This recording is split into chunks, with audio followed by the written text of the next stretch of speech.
बिहार से आएंगे। प्रेम के पिजड़ा प्रेम के सुगना। हेलो हेलो एक सेकेंड। प्रेम के सुगना ए बाबू प्रेम के पिजड़ा प्रेम के सुगना ए भैया प्रेम की पालन हार और छोड़ के पिजड़ा है सुगना पर आ गई ले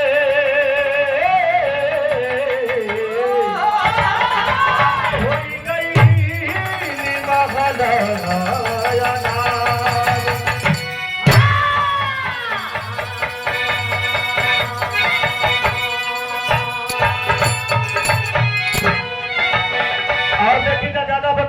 ये हमारा रंजीत भैया की तरफ से कवि जी के सम्मान में 100 रुपया का आशीर्वाद रहा, लेकिन गीत लग गई।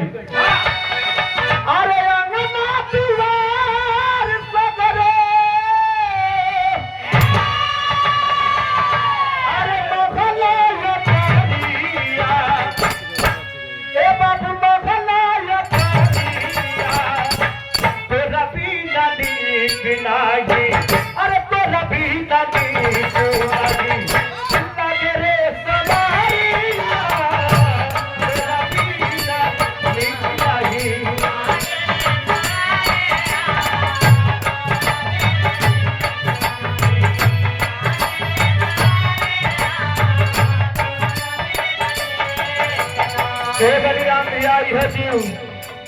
जब माई के गर्भे में रहत तो दुनिया के मालिक से करार कैलस के दुनिया के मालिक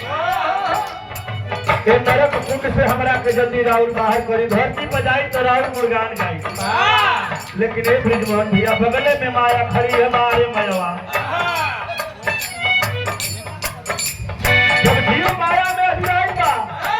कहना बका अरे जीवा यारी माँ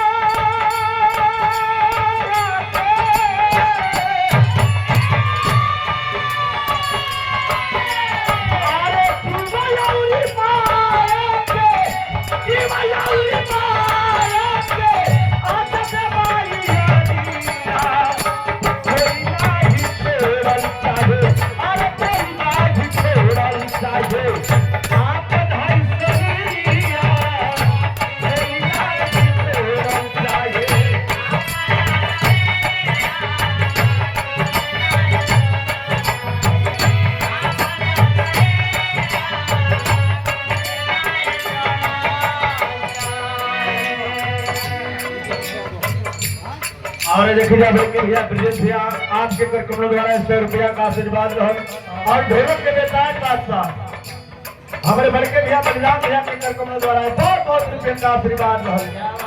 जीव खटिया पर पड़ल करार कैलस की नहीं धरती बजाई तो राउर गुणगान गाई, लेकिन माया में आके आके अधूरा गई। जब माया में आके अधूरा गई तब तरफ कहा अरे खटिया पे पड़ल पड़ल भले दुख सही भले दुख सही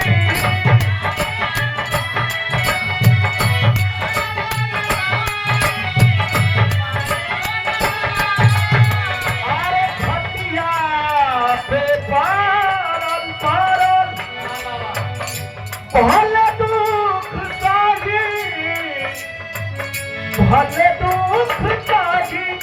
अरे बोले के चाही लेती बुझबू न पानी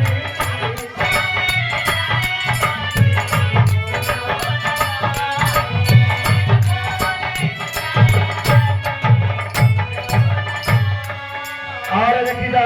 दिव्या दूरदर्शन मऊ सौजन से अजय कुमार यादव आप बड़के भैया के कर्तव्य द्वारा 100 रुपया का आशीर्वाद भैया के कमरों के कोट प्राप्त सकल पंच के भोजपुरी में वो छुट बोला कि वाला किन कहना बा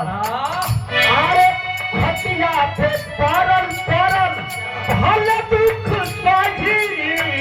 भले दुख सही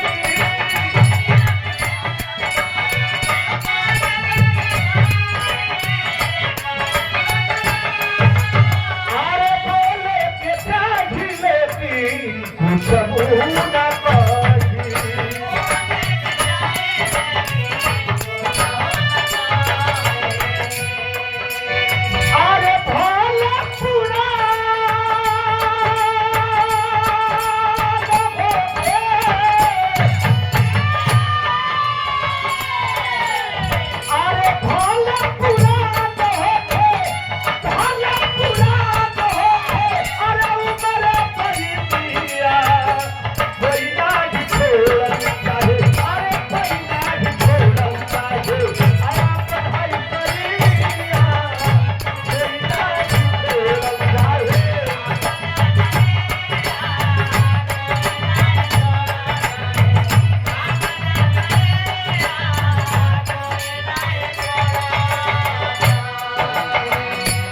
बालू गीता सरक लगभग 12 तुमदार भैया पहले ही कहना कि नहीं कमलेश गोल में और ये देखिए यार शांति बनाए साइड बांध से कृपया आप शांति भैया बनाए कमलेश जी आप भैया के कमलो चरण में कोट कोट प्रणाम 100 रुपया का आशीर्वाद हो माया में भुलाई बाजी काहे माया में भुलाई बड़ा करार कैला राम कृष्ण भैया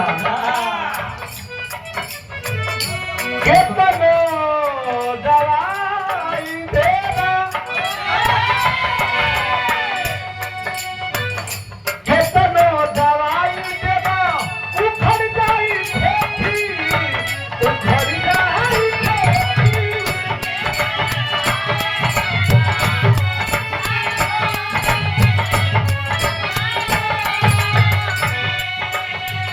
अरे सोचले ना होई बाती कवन गाती होई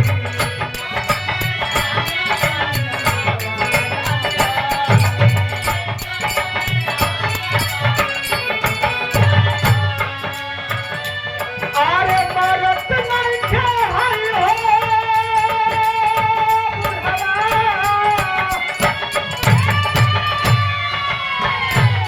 जब परिवार का लोग ज्यादा देखे के सुने के मिलेला बहुत बिरल लोग के घर। जब परिवार के लोग कम हो जाला दवाई दर पड़ करा के पूछला पर कहियो लोग कि का हो भैया तोहर बाबू कैसे हो का भैया बड़ा पैसा लगोने जा लेकिन के भगवान ने ना पूछत आदमी का भाव हो जाला अरे मरत नहीं के हई हो बुढ़वा अरे हई पहले में हारिया अब